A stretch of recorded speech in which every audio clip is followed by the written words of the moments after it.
Assalamualaikum warahmatullahi wabarakatuh.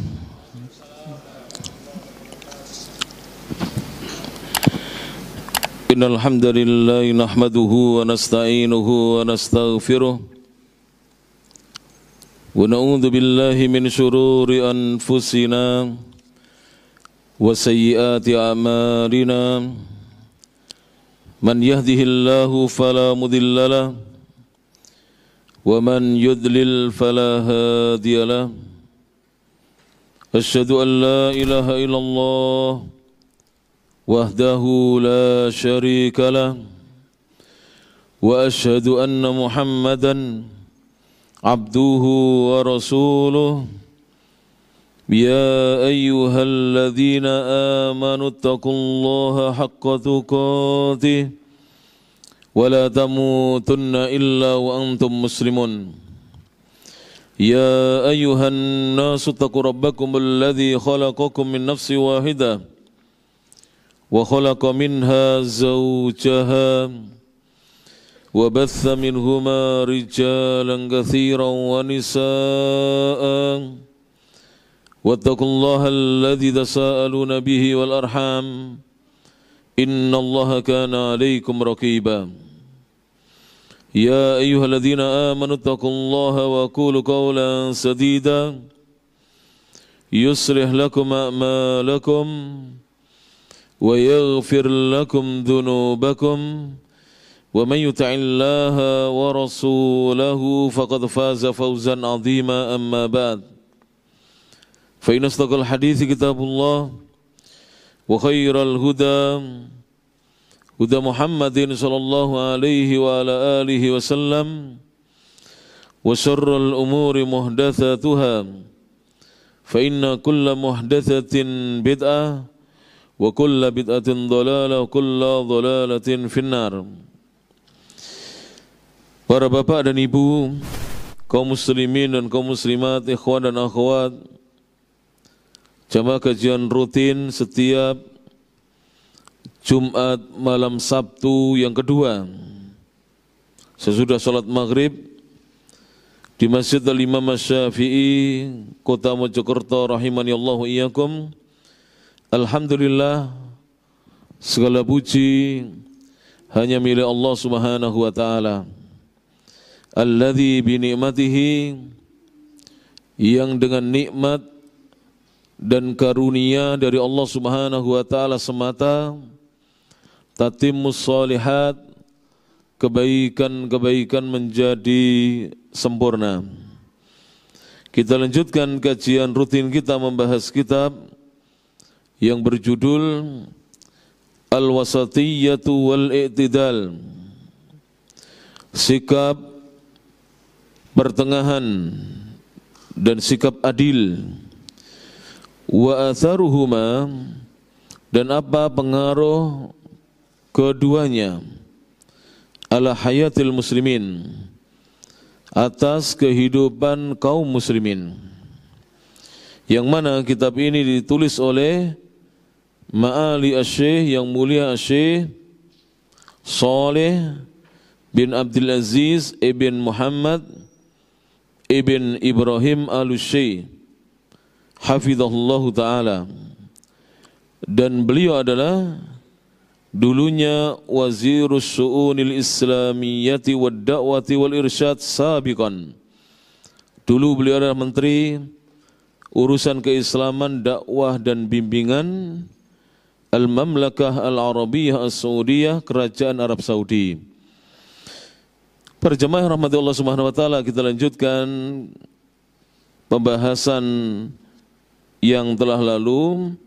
Kita masuk pembahasan halaman 35 dan kita masih di bab Al-Wasatiyyatu wal-I'tidal fil Fiqhi wal Ahkam, sikap pertengahan dan sikap adil dalam fikih Islam, hukum-hukum seputar agama Islam yang diajarkan oleh Nabi Muhammad sallallahu alaihi wasallam. Asy-Syaikh berkata hafizahullahu taala di halaman 35, kadzalika syari'atu, demikian pula syariat agama kita, fi ahkamiha, di dalam hukum-hukumnya, wa fikhiha, dan pemahaman tentang hukum-hukum tersebut, wa maqasidiha, dan maksud-maksud dari pensyariatan satu syariat, maka syariat kita adalah wasatun, syariat yang pertengahan. Jadi syariat Islam itu syariat yang pertengahan, tidak ekstrim kanan dan tidak pula ekstrim kiri, tidak ghulu berlebih-lebihan dan tidak jafa melalaikan. Kalau dalam agama kita tidak boleh kita beragama berlebih-lebihan dan tidak boleh pula lalai di dalam beragama. Dan sikap pertengahan ini fil masalih, dalam perkara-perkara yang mendatangkan maslahat, hal-hal yang maslahat, yang berisi kebaikan, wal mafasid, maupun dalam menimbang dan kita mensikapi perkara-perkara yang merusak.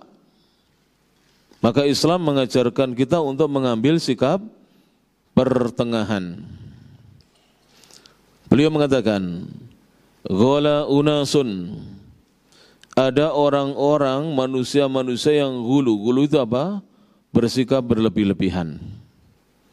Fil masalihi, dalam hal-hal yang maslahat. Jadi mengambil sikap berlebih-lebihan. Hatta qaddamu al-maslahatal mutawahhimata 'alan nas, hingga golongan orang-orang tersebut mereka lebih mendahulukan kemaslahatan yang belum nyata, kemaslahatan yang masih diharapkan tapi belum nyata adanya, alan nasi, mereka dahulukan dibandingkan mereka mengamalkan an-nas.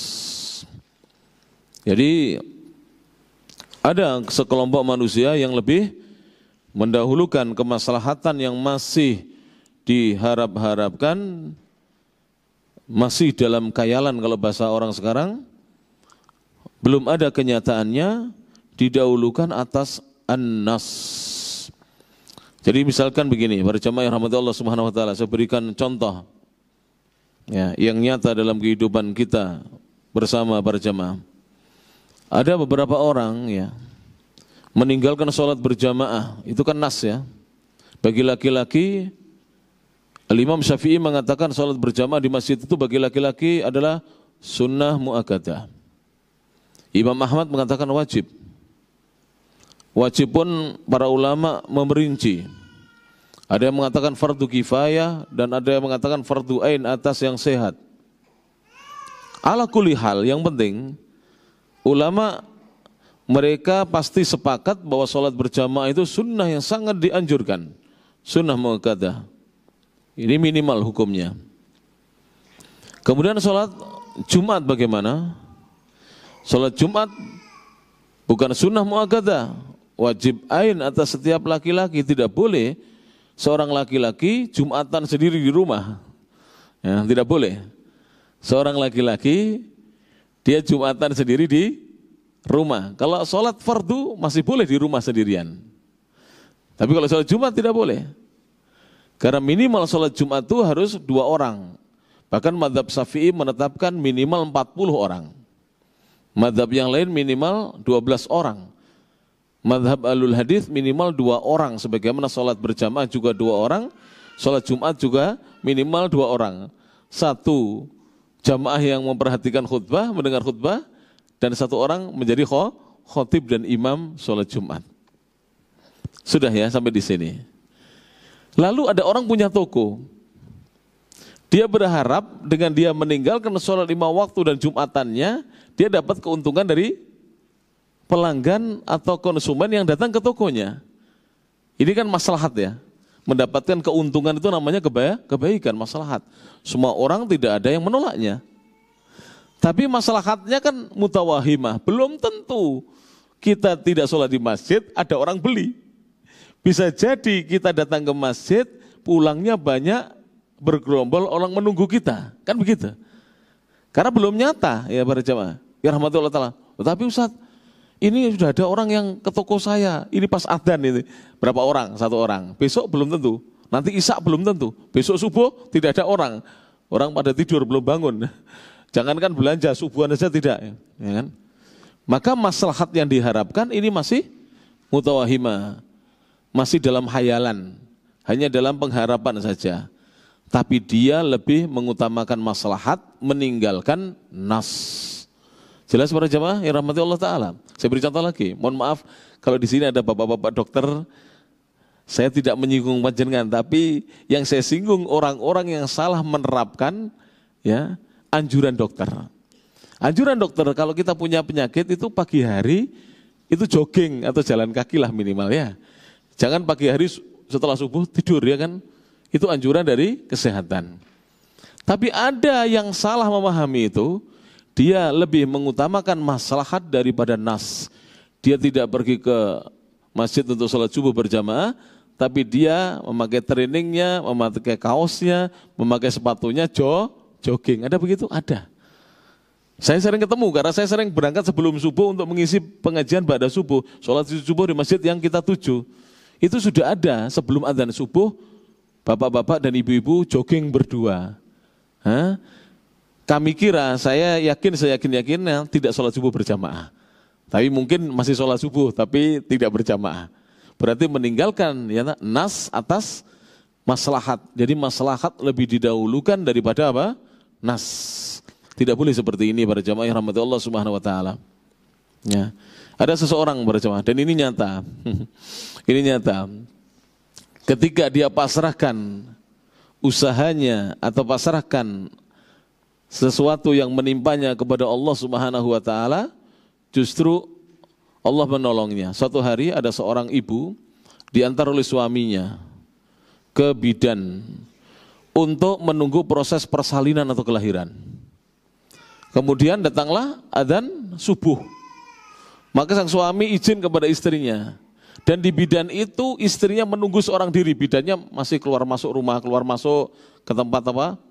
Ini persalinannya, oh belum, ditinggal lagi masuk ke rumah. Jadi ibu ini tidak ada yang menunggu.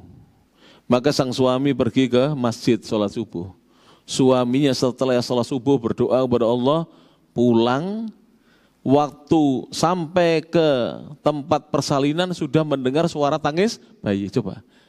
Kalau sang suami masih menunggu, belum tentu lahir secepat itu. Tapi ketika ditinggal sholat, Allah memberikan kemudahan.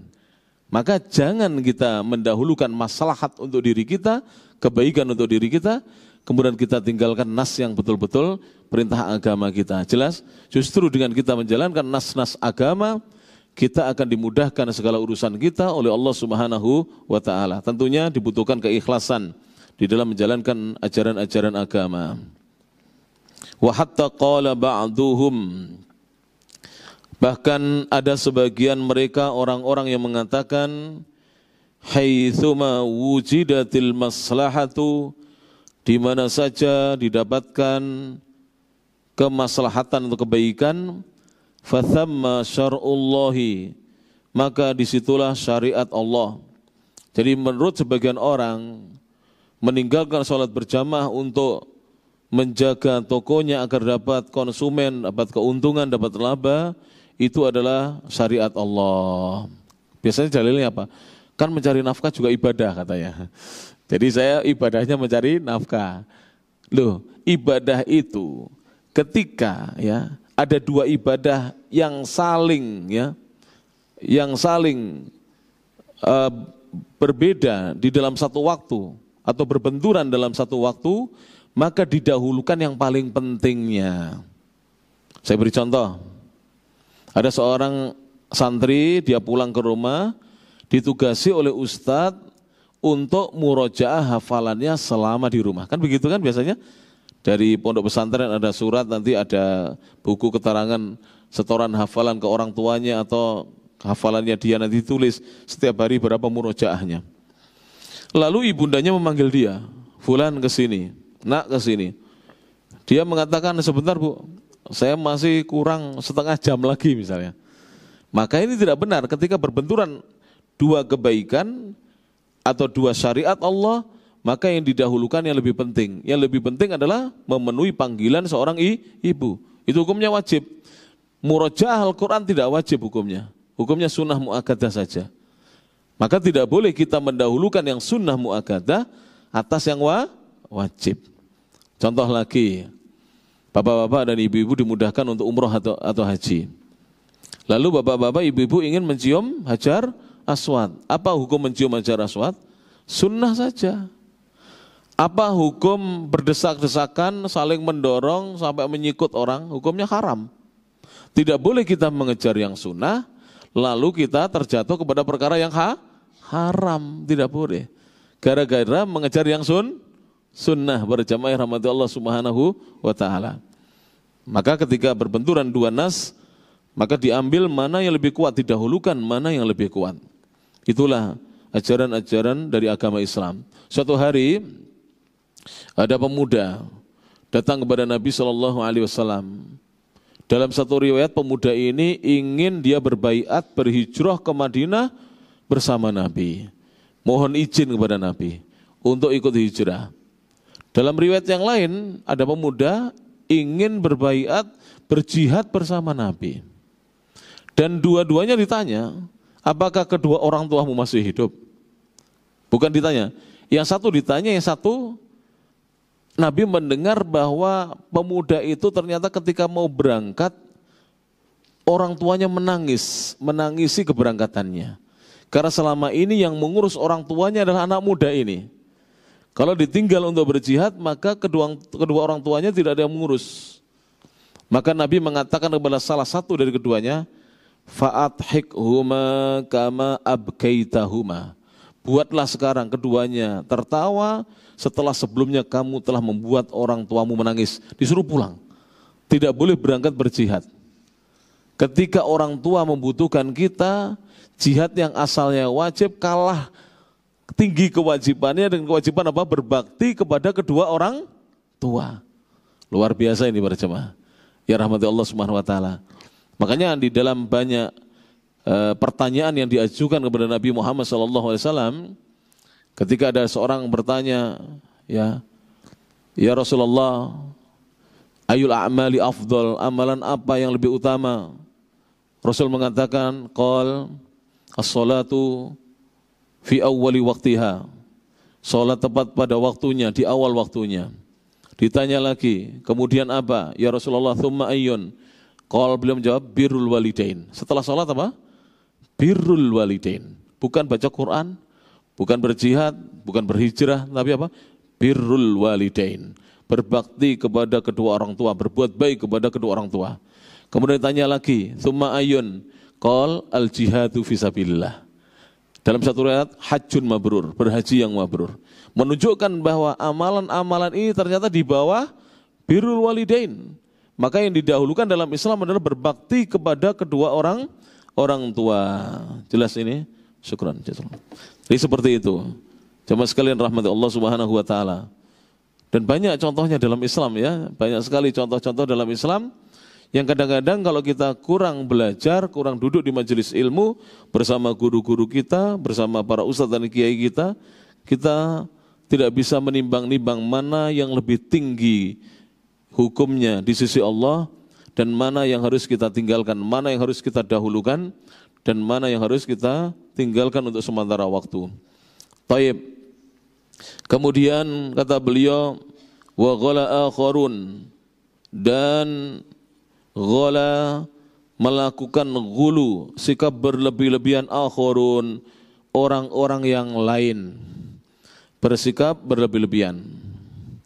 Haitsu ra'au, ketika mereka berpendapat atau memandang ilgha'al masalihi, mereka memandang bolehnya mengilgha', membatalkan, kalau bahasa orang sekarang mengcancel al-masalihi, kemaslahatan, kebaikan-kebaikan mutlaqa, secara mutlak. Jadi ada orang yang mengatakan kemaslahatan itu nanti, Yang penting ini dulu. Nah, dia kurang paham juga tentang kemaslahatan. Kemudian wan nadhara, dan dia wan nadhari membatalkan untuk melihat dan juga mempelajari fin nususi pada nas-nas.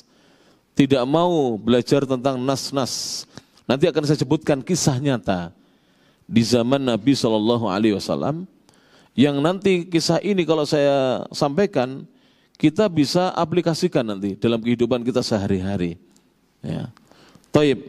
Jadi sampai mereka membatalkan, tidak mau melihat, memandang, mempelajari nas-nas, baik itu nas Al-Quran maupun nas sunnah-sunnah Nabi SAW.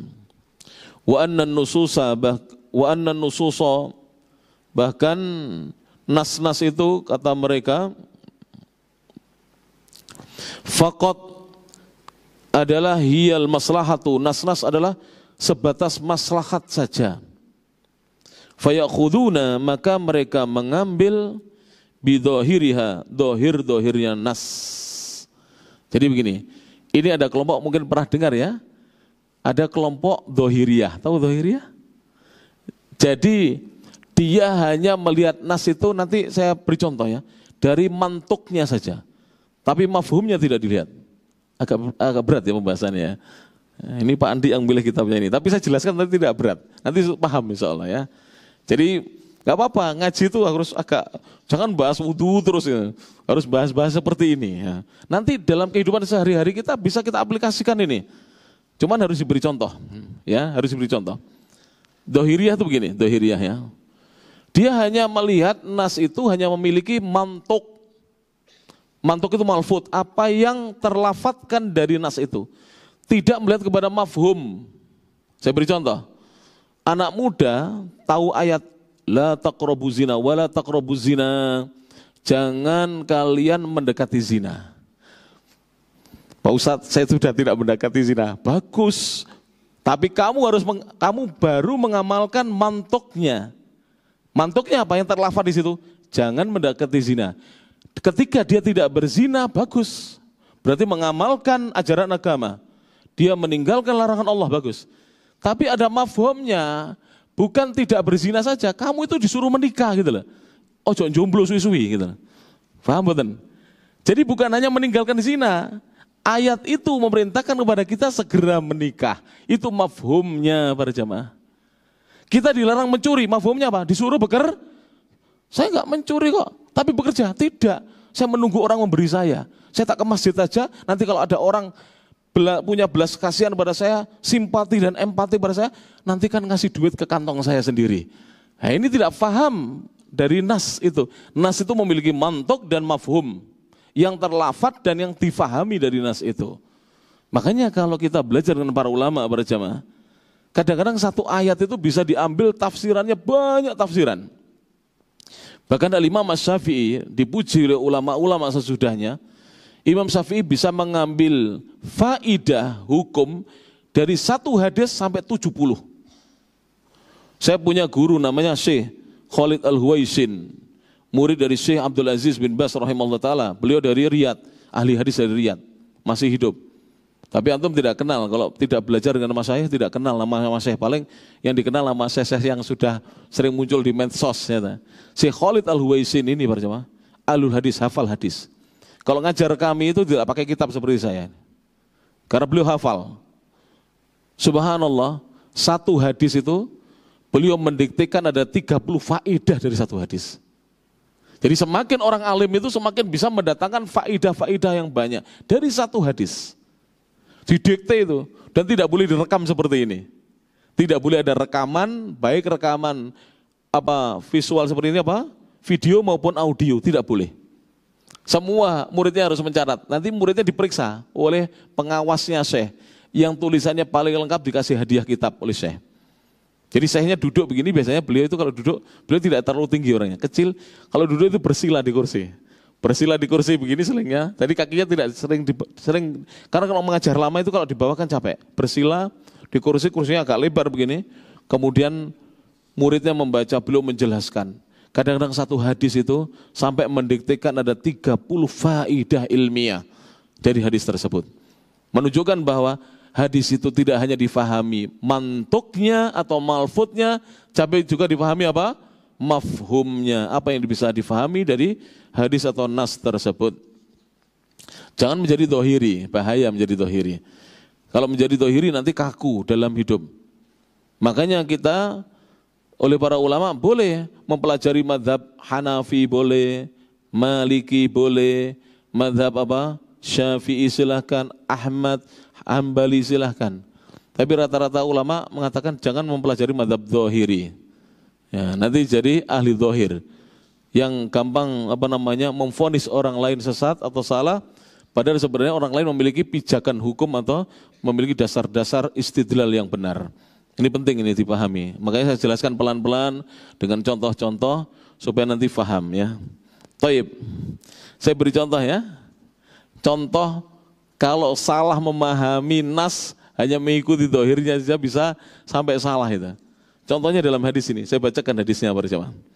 Jadi hadisnya ini diriwayatkan oleh Imam Adz-Dzahabi. Adz-Dzahabi itu alul hadis ya.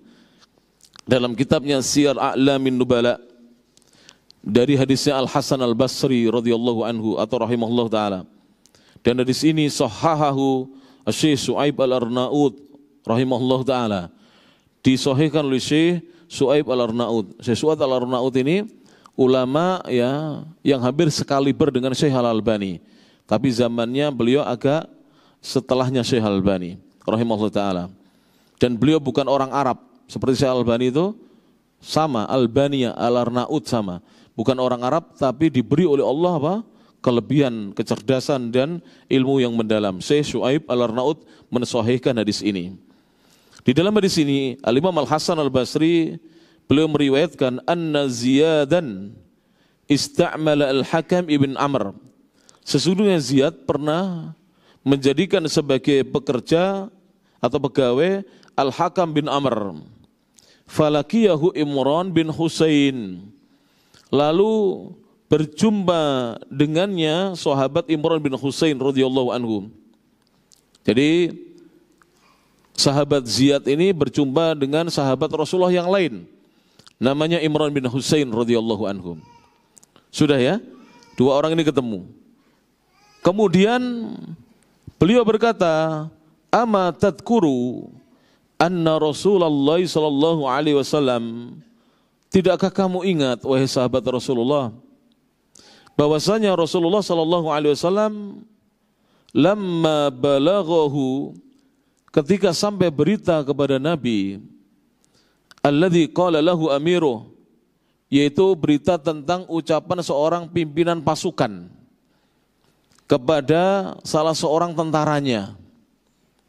Jadi pimpinan pasukan ini mengatakan sesuatu kepada salah satu anggota pasukannya. Apa kata dia? Qa finnar, ceburkan diri kamu di api. Jadi kisahnya panjang ini, yang intinya waktu itu pimpinannya marah dan menghukum anggota pasukannya untuk masuk ke dalam apa? Kubangan api. Sampai seperti itu. Untungnya anggota pasukan ini dia entah takut atau bagaimana tidak dikisahkan, dia tidak mau masuk ke kubangan api itu. Dia menyelisih perintah komandannya, panglima perangnya. Jadi misalnya tentara yang di bawahnya ini menyelisih. Lalu faqama, sebenarnya dia ini sudah berdiri, sudah hampir liyaqa fiha, hampir-hampir dia menjatuhkan dirinya, menceburkan dirinya ke dalam kubangan api tersebut.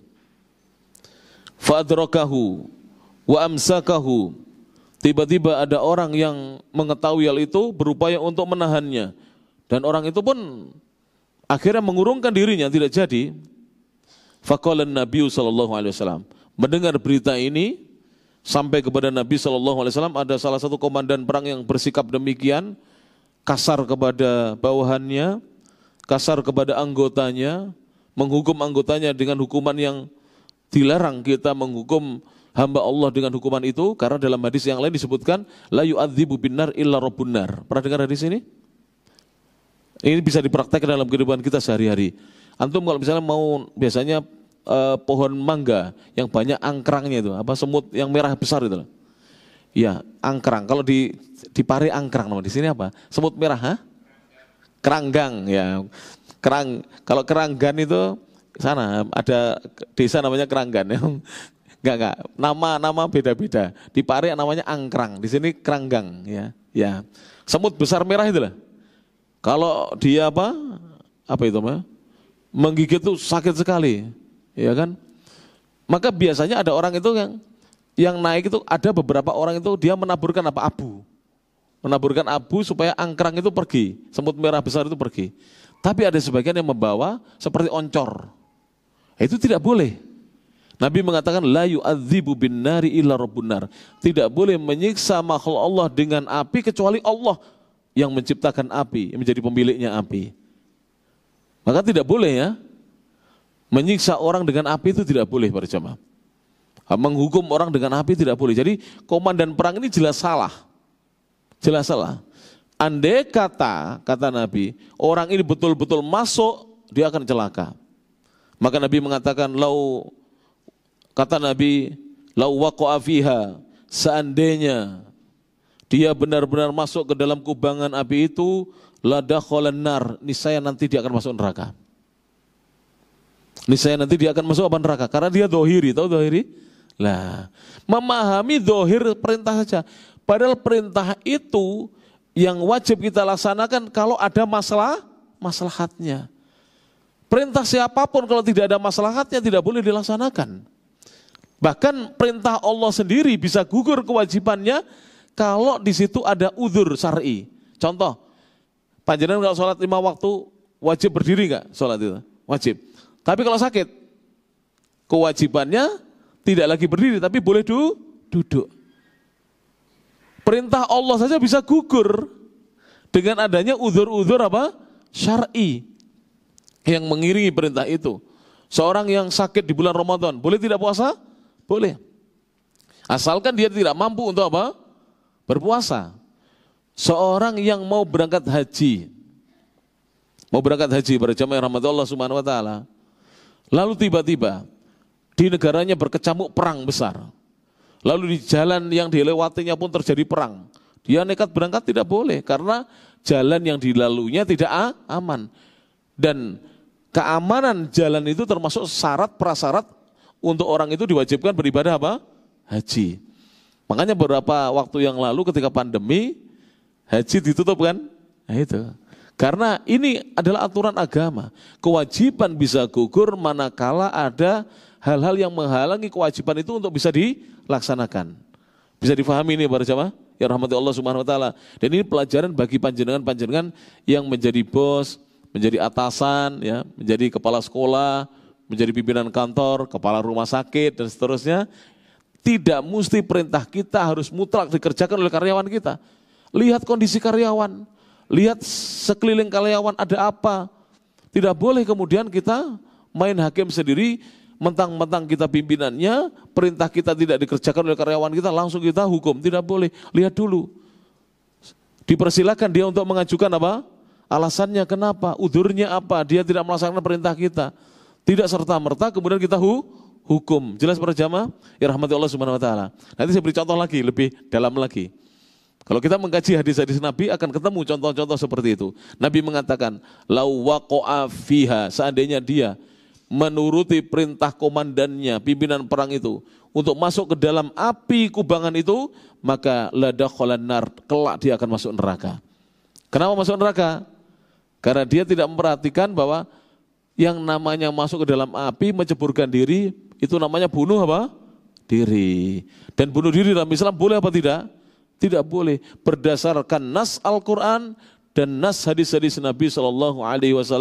Wala tulqu biaidikum ila tahluka. Jangan sekali-kali kamu menjatuhkan diri kamu ke dalam kebinasaan. Dan Nabi SAW juga mengatakan la darara wala dirar. Tidak boleh mencelakakan diri dan tidak boleh mencelakakan orang lain. Tidak boleh berjamaah rahmatullah ta'ala. Tadi waktu saya ke sini tidak terlalu kencang kita, biasa saja. Di depan kita ada jeep Jimny atau apa itu. Yang mudah-mudahan bukan jamaah kita ini. di depan saya itu jeepnya, jeep merah ya, merah agak kecoklatan. Entah ngantuk, entah ngawur. Jadi saya tidak tahu, tidak bisa menghukumi orang kan, kita tidak tahu apa yang terjadi di jeep itu. Jadi kanan kiri zigzag, nah padahal itu di jalur cepat. Jalur cepat dekat berangkal itu kan jalur cepat toh. Jalannya zigzag, ke kiri, terus ke tengah, magak. Kan harusnya kiri atau kanan, kemudian ke kanan. Hampir diseruduk oleh mobil dari belakang. Hampir. Nah, tidak boleh seperti itu. Karena dalam Islam, la dororo, tidak boleh mencelakakan diri. Wala diror, dan tidak boleh mencelakakan orang lain. Dalam berkendara, patuhi aturan lalu lintas. Lampu merah, berhenti. Kecepatan harus sesuai dengan kecepatan yang diizinkan oleh kepolisian. Tidak boleh kita sembarangan. Oh saya ini sopir yang handal, mobil saya mobil bagus, bannya masih tebel-tebel. Tidak boleh demikian. Mungkin kita handal, orang lain belum tentu handal. Karena di jalan itu kita juga tidak boleh mengganggu haknya orang lain. Para jemaah yang rahmati Allah Subhanahu wa taala. Saya tanya para jemaah. Kalau seorang naik motor kecepatan 100 km per jam, jangan 100 lah, 60 km per jam, jangan 100, motor, antum pacu 60, antum rem dadak, jatuh munting atau tetap berdiri? Kebanyakan jatuh munting. Mobil, kecepatan 100, antum rem dadak, itu sudah meleyot itu ban belakangnya, apalagi remnya tidak pakem. Makanya banyak kecelakaan-kecelakaan di jalan itu karena tidak mengindahkan aturan-aturan agama dan aturan-aturan berlalu lintas. Jangan menjadi orang dohiri, tidak boleh ya, dohiri itu. Jadi kata Nabi kalau seandainya dia masuk ke dalam api tersebut, kelak dia akan masuk neraka. Lalu Nabi bersabda, la ta'ata li makhlukin, tidak boleh mentaati makhluk fi maksiatil khaliq atau fi maksiatillah, di dalam berbuat maksiat kepada Allah Subhanahu wa ta'ala. Jadi ini tentang kisah nyata di zaman Nabi yang tidak boleh kita memahami dohirnya perintah. Dilihat dulu perintahnya ada maslahat atau tidak. Ya, kalau maslahat maka dikerjakan. Para jemaah yang rahmati Allah Subhanahu wa ta'ala. Taib, ini tadi Nabi menegur orang yang hampir menaati komandannya lalu dia bunuh diri dengan menceburkan ke dalam kubangan api. Sekarang ada hadis yang kedua, saya bacakan. Kalau kita langsung kembali kepada hadis-hadis Nabi sebagai sumber utama agama kita sesudah Al-Quran, niscaya kita tidak akan salah jalan. Ya. Qala Nabi sallallahu alaihi wasallam, Nabi sallallahu alaihi wasallam bersabda. Kata Nabi, dan itu sabda Nabi disabdakan Yaumul Ahzab, di saat perang Ahzab. Perang Ahzab itu tahun berapa berjamaah? Ada yang masih ingat? Pelajaran sirah. Di sini ada pelajaran sirah. Tahun ke-5 Hijriah. Perang Ahzab. Perang sekutu. Tahun ke-5 Hijriah. Beliau mengatakan di dalam hadis ini, la yusalliyanna ahadun al-asra. Janganlah seorang dari kalian itu benar-benar sholat asar illa fi Bani Quraidah, kecuali kalian sholat asarnya di Bani Quraidah. Bani Quraidah itu kata para ulama adalah hum qabilatun minal Yahud. Mereka adalah qabilah dari bangsa Yahudi yang mana mereka itu kanu yaskunu al-Madinah. Dulu mereka itu yaskununa al-Madinah atau sakanu al-Madinah. Mereka dahulu tinggal di Madinah. Qabla hijratin Nabi sallallahu alaihi wasallam, sebelum hijrahnya Nabi. Jadi sebelum Nabi hijrah ke Madinah, Bani Quraidah dulu tinggal di mana? Madinah. Ada Bani Nadir, Bani Quraidah, Bani Qainuqa. Itu kabilah-kabilah suku-sukunya orang-orang Yahudi. Jadi Yahudi itu dulunya tinggal di mana? Di Madinah. Karena mereka melanggar perjanjian maka diusir oleh Allah Subhanahu wa taala dari kota mana? Madinah. Seandainya mereka tidak melanggar tetap tinggal di situ. Karena umat Islam ketika memimpin itu para jamaah, umat Islam tidak akan mendolimi hamba-hamba ya Allah yang lain walaupun ghairul muslimin. Walaupun mereka masih kufar, masih ahlul kitab, masih Yahudi atau Nasara, itu tidak akan didolimi. Tapi prasyaratnya kalau tinggal di negeri muslim harus ikut aturan apa? Kaum muslimin. Tidak boleh terang-terangan mabuk-mabukan di pinggir jalan. Tidak boleh buka-bukaan aurat. Kalau di Saudi itu ya, orang Nasrani yang di Saudi itu ada. Tapi Mekah dan Madinah tidak ada. Di Jeddah, di kota-kota yang Riyadh. itu biasanya mereka tidak berjilbab. Jadi kalau ada perempuan rambutnya kelihatan tidak berjilbab, tapi bajunya bawah ini panjang seperti jubah saya gini. Bahkan lebih panjang daripada jubah saya, kakinya tidak kelihatan. Jadi yang hanya boleh kelihatan apa? Wajah dan apa? Rambutnya saja. Karena memang aturannya seperti itu. Tidak boleh kemudian pakai baguan apa? Baju yang apa pendek, yang mini, tidak boleh. Kemudian mereka harus membayar jizyah. Apa itu jizyah para jemaah? Upeti yang harus dibayar, bukan pajak. Pajak dalam Islam tidak ada. Jizyah. Mereka wajib membayar jizyah.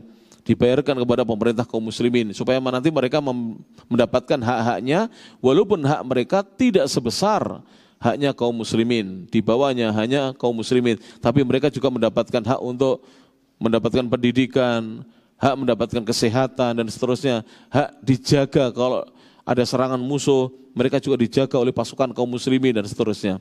Itu hak-hak ketika mereka mau memberikan jizyah dan mereka boleh tetap memeluk agama mereka masing-masing dan beribadah dengan kepercayaan mereka masing-masing selama ibadahnya di dalam rumah. Jadi di dalam rumah. Di Saudi itu orang-orang India itu kan agamanya Hindu. Orang-orang Burma itu agamanya apa? Buddha. Mereka beribadah di dalam rumahnya. Saya pernah masuk tempatnya orang Hindu itu, ya ada kayak apa-apa gitu gambar-gambarnya itu. Penyembahan-penyembahan kepada selain Allah gitu. Tapi tidak boleh di luar mereka. Ibadahnya di dalam apa? Rumah. Kalau mereka pakai kalung salib tidak boleh diperlihatkan. Mereka hanya memperlihatkan ketika dengan apa? Sesama mereka. Tidak boleh diperlihatkan di depan kaum muslimin dan aturan-aturan yang lainnya. Banyak sekali itu dalam hukum-hukum ya tentang orang-orang ahlul kitab dan orang-orang kufar yang tinggal di negeri-negeri kaum muslimin. Jadi Nabi berpesan kepada para sahabat di perang Ahzab itu, hari Ahzab, agar nanti sholat asarnya di mana? Bani Quraidah. Di daerah di mana dahulu Bani Quraidah tinggal di sana. Maka fa'adraka ba'duhum al-asra. Maka sebagian mereka mendapati sholat asar, menjumpai sholat asar fit thoriq, di jalan. Ternyata sebagian dari para sahabat itu mendapati waktu sholat asar sudah masuk ketika mereka ada di tengah jalan. Jadi belum sampai di Bani Quraidah. Faqala ba'duhum, ketika mendapati sholat asar itu di tengah jalan, sebagian mereka berkata, la nusalli, kita tidak usah sholat, hatta na'tiyaha, sampai kita mendatangi Bani Quraidah. Kan pesannya Nabi sampai di Bani Quraidah. Berarti yang pertama ini memahami perintah Nabi sesuai dengan dohirnya. Jangan ada yang sholat satupun kecuali di Bani Quraidah. Ini kan dohir yang dipahami. Yang dipahami apa ini? Mantuk, paham ya? Tapi mafhumnya tidak dipahami mafhumnya oleh sebagian ini. Perhatikan ini. Faqala ba'duhum, maka sebagian mereka ada mengatakan, bal nusolli, bahkan kita sholat saja sekarang, sudah masuk waktunya. Lam yurid minna dzalik. Nabi tidak menginginkan kita ini sampai di sana sudah masuk maghrib, terlambat kita.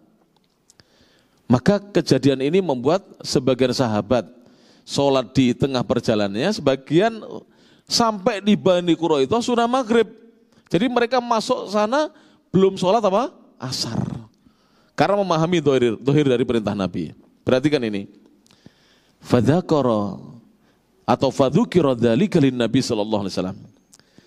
Maka kisah itu diceritakan kepada Nabi sallallahu alaihi wasallam sepulang ketemu Nabi di Madinah. Falam yu'annif wahidan minhum. Nabi tidak bersikap keras kepada seorang pun dari mereka. Yang sholat di tengah perjalanan tidak dicela oleh Nabi, yang sholat di Bani Quraidah juga tidak dicela oleh Nabi sallallahu alaihi wasallam. Dan hadisnya rawahu al-Bukhari, diriwayatkan Imam Bukhari, hadis nomor 4119, wal lafdhu lahu, dan ini adalah lafadznya Imam al-Bukhari, dan juga diriwayatkan Imam Muslim hadis nomor 1770 an Abdullah bin Umar radhiyallahu anhuma, dari Abdullah bin Umar radhiyallahu anhuma. Lalu yang salah yang seperti apa? Yang salah adalah ketika memahami dhahir lalu menyalahkan yang memahami apa? Mafhumnya. Nabi di sini menyalahkan apa tidak? Tidak. Dua-duanya tidak disalahkan. Baik yang memahami dhahirnya maupun yang memahami mafhumnya. Yang memahami dohir ini ya adalah seorang yang berpegang dengan nas. Yang memahami mafhum, memahami maslahat. Supaya tidak terlambat sholat apa? Asar. Maslahatnya apa? Ya sholat asar segera. Karena kalau melihat dalil-dalil yang ada, kan tidak boleh menunda-nunda sholat. Dan para ulama memahami, sebagian yang mengatakan bahwa dalam syarah hadisnya, perintah Nabi itu bukan sholat asar di sana secara letterlek. Perintah Nabi supaya bersegera sampai di sana menjelang maghrib sehingga bisa sholat asar di Bani Quraidah. Tapi yang satu memahami dohirnya mantuk saja, tidak mau memahami mafhumnya dari nas perintah Nabi Shallallahu Alaihi Wasallam. Sekarang seperti itu kadang-kadang sebagian dari kita berlebih-lebihan para jamaah ya rahmati Allah Subhanahu Wa Taala. Contoh ya, saya berikan contoh ya, yang maslahat kadang-kadang yang berlebihan, yang ikut nas juga kadang-kadang berlebihan. Contoh, di masyarakat kadang-kadang yang ke masjid mesti pakai sarung, baju koko, baju takwa dan kopiah hitam. Itu kadang-kadang mengatakan kepada teman-teman yang pakai jubah atau pakai baju Pakistani atau pakai kopiah putih ini, kamu itu tinggal di mana? Tinggal di Indonesia. Ya pakai apa? Pakaian adatnya orang Indonesia. Kita kan Islam Nusantara. Yang betul Islam Nusantara atau Muslim Nusantara? Islam itu internasional Pak, bukan Nusantara. Yang betul kita ini Muslim Nusantara. Kita umat Islam yang tinggal di Negara Kesatuan Republik Indonesia. Akhirnya mengata-ngatain laki-laki kok kayak perempuan, pakai apa? Baju kayak perempuan, rok katanya. Jadi jubah itu katakan rok, ini baju seperti perempuan. Lalu yang pakai jubah juga menghina saudaranya pakai sarung. Ya, sarung itu kalau di Arab itu pakaian tidurnya orang Arab. Bener, tanya orang Arab. Sarung di Arab itu pakaian tidurnya orang Arab. Saya pertama datang di Saudi itu sering pakai sarung, kuliah itu pakai sarung. Tapi seringnya pakai jubah begini kan, malu kan. Satu kelas pakai jubah semua. Terus saya juga pakai sorban. Kalau antum melihat di video-video saya di Saudi pakai sorban itu. Pakai sorban merah yang begini kan, putih ada apa namanya, merah-merahnya itu. Tapi kadang-kadang pakai sarung. Lalu ada anak muda Saudi, SMP, mengomentari saya, Syekh Muhammad Yusron, sarung itu pakaian kami ketika tidur. Tahu saya bilang gitu. Tapi ini pakaian kami ketika kami di acara-acara formal. Kami ada walimah, ada apa pengajian, kami pakai sarung. Ke masjid kami pakai apa? Sarung, saya katakan begitu. Kalau sampean jubah itu pakaian piyama tidurnya kami orang-orang kaya. Orang kaya di Indonesia kan pakai piyama tuh. Piyama kan jubah seperti jubah ya tuh, pakaian panjang gitu. Cuman biasanya garis-garis gini kan, piyama ya tahu kan? Nah, seperti itu. Terus dia ketawa, tidak jadi marah ya. Nah, maka jangan memahami dohir tanpa memahami apa? Maslahat ya tuh. Kalau di kampung ya jangan sering-sering pakai jubah. Saya pakai jubah paling saya lihat-lihat. Masjid-masjid sudah biasa kenal sunnah-sunnah Nabi SAW. Kalau masjid kampung ya kita pakai kopiah hitam, pakai sarung para jamaah. Supaya orang tidak menganggap kita orang asing. Suatu hari ada seorang ulama Pak, mampir sholat Jumat di sebuah masjid, saya lupa namanya. Ketika mau masuk masjid, masih berdiri mau sholat tahiyatul masjid itu Jumat. Khotib mau naik mimbar, dilihat tidak ada satupun yang pakai penutup kepala, sorban atau kopiah. Akhirnya kopiah yang dikempit, tidak dipakai. Kenapa? Dia tidak mau menyelisih apa? Kaumnya, nanti jadi pusat perhatian soboy seperti itu ya. Atau panjenengan misalnya datang ke Kuwait atau ke Qatar, ke Arab Saudi, Jumatan pakai kaos tidak pakai kopiah, pasti jadi pusat perhatian. Di sawang wong akeh soboy salat ya, pasti begitu. Makanya antum lihat ya, beberapa kiai kita walaupun di Indonesia tidak pernah pakai jubah, kalau pas umroh saya lihat pakai jubah kiai-kiai kita itu. Menyesuaikan dengan apa? Kondisi tradisi di sana. Ben gak dilok arep turu, kayak sarungnya kan.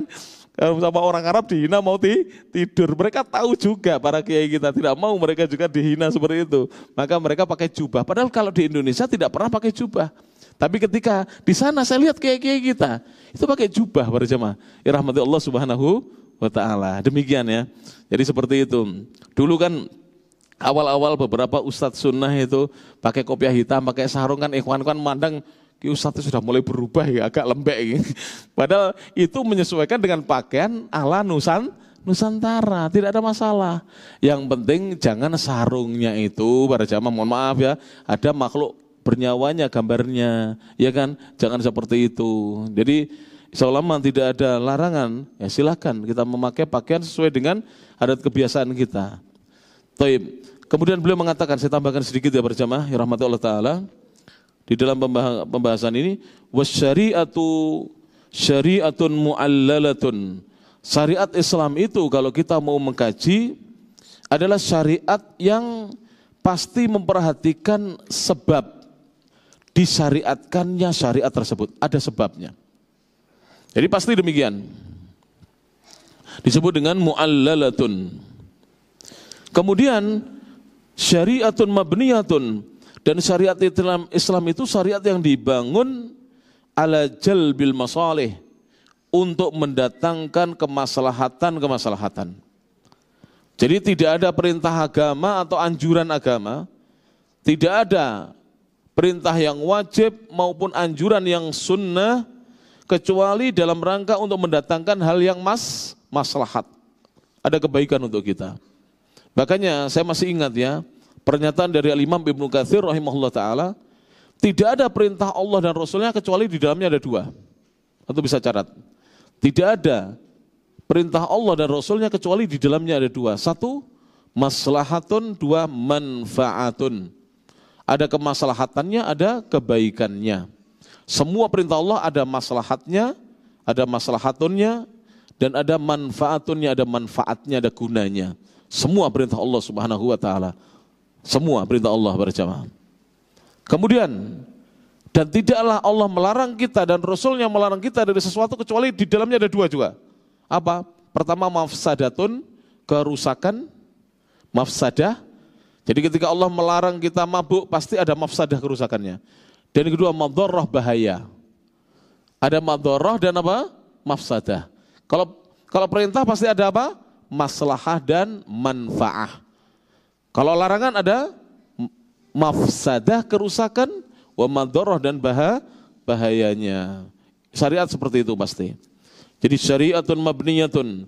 Syariat Islam itu adalah syariat yang dibangun ala jalbil masalih, untuk mendatangkan kemaslahatan. Wa ala dar'il mafasid, dan untuk menolak mafsadah, kerusakan. Jadi syariat itu pasti datangnya untuk mendatangkan, menarik kemaslahatan dan menolak kerusakan. Wa man fatahul ilmu, barang siapa yang luput darinya ilmu agama Islam, ilmu tentang biqawaidis syariah, kaidah agama, kaidah syariat. Barang siapa yang luput darinya ilmu tentang kaidah syariat agama, wa maqasidiha, dan maksud dari disyariatkannya ya syariat tersebut, fa innahu yafutuhu, maka sungguhnya akan luput darinya tahqiq perwujudan hadhihi syariati, syariat ini.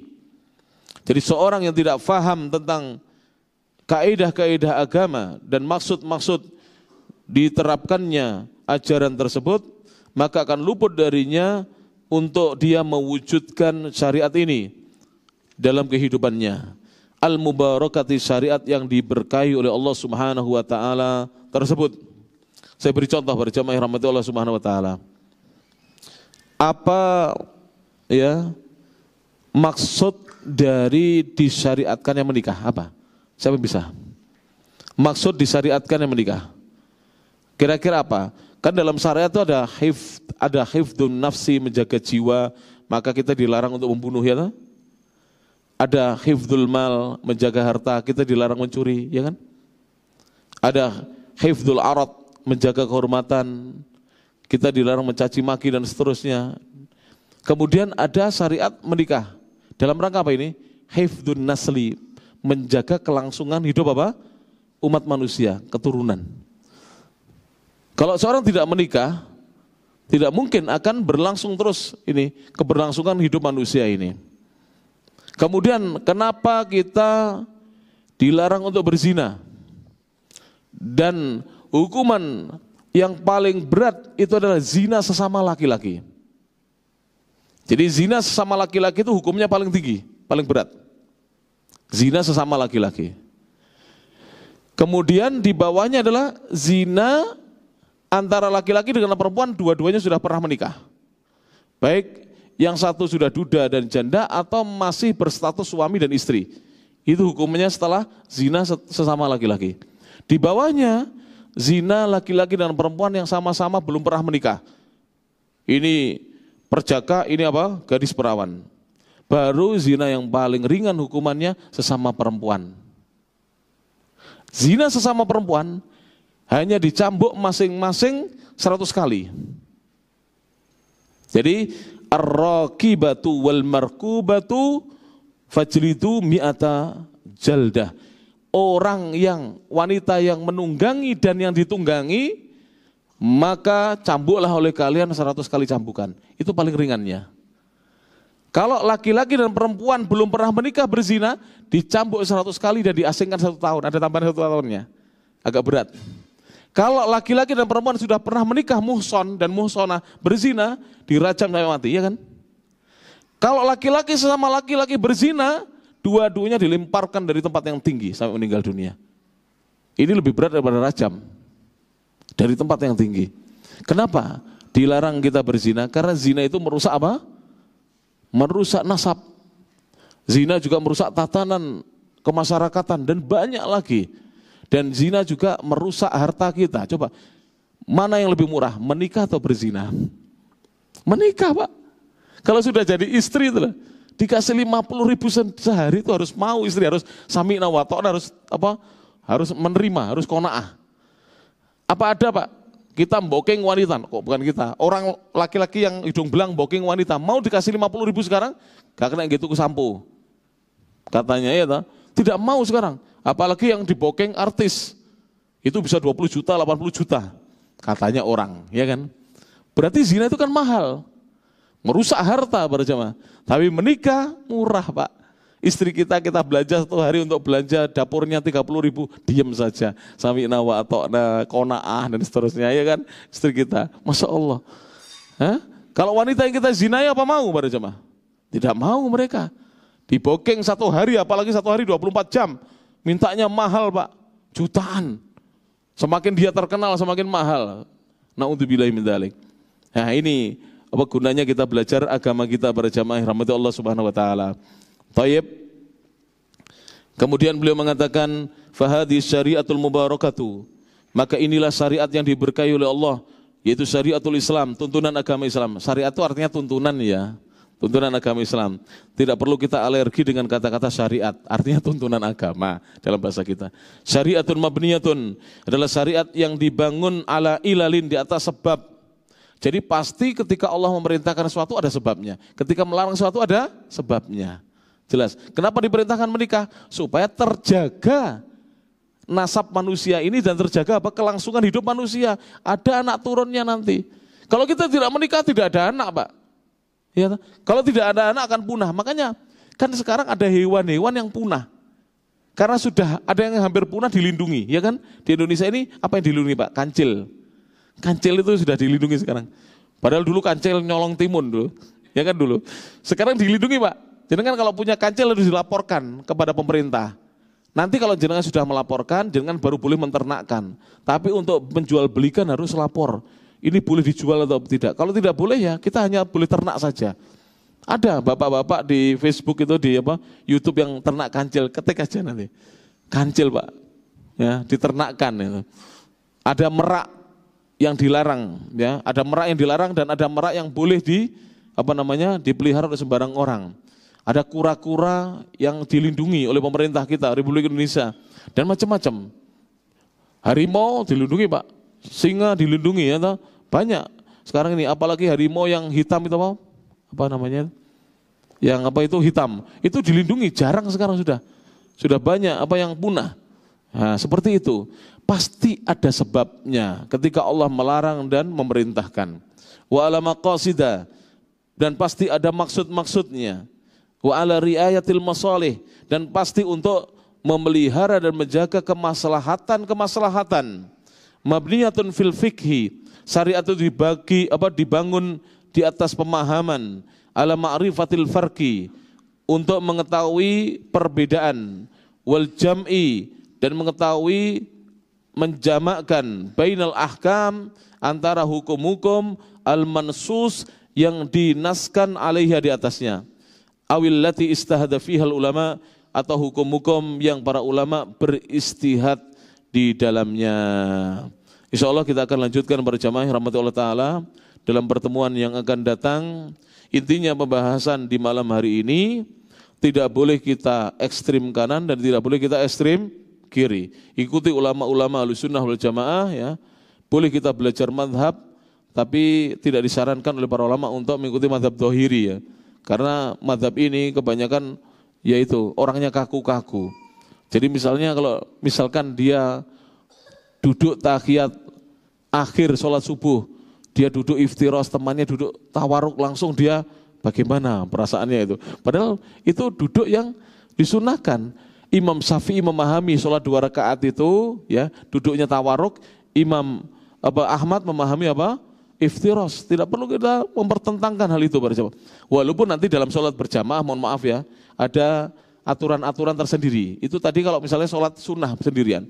Kalau sholat berjamaah, kalau imam sholat subuh kita duduknya iftiros seperti tahiyat awal, jangan kita tawaruk, kita ikut iftiros. Kalau kita sholat berjamaah di sebuah masjid, imamnya kunut subuh, ikut kunut, jangan begini. Ikut kunut, mohon maaf loh ya. Ya, kalau kadang-kadang saya menyelisih pendapat yang lain, ikut kunut. Guru-guru kami dari Saudi itu bahkan Syekh Profesor Dr. Abdurrahman As-Sudais itu kalau ngimami di Istiqlal, beliau membaca kunut. Membaca apa? Kunut. Tapi kalau di Saudi tidak, karena memang madhabnya di sana mengatakan kunut subuh itu hukumnya lemah hadisnya. Tapi ketika berada di satu negeri, di sana madhab Syafi'i yang berkembang, beliau menghormati madhab Syafi'i. Jadi seperti itu. Bapak-bapak mungkin panjenengan suatu hari ditunjuk jadi imam di sebuah musola. Dan musola ini biasanya kunut subuh terus setiap hari. Antum kalau ngimami, kan orang itu kalau di situ belum paham tentang sunnah, sebaiknya pakai kunut. Maka harus hafal kunut.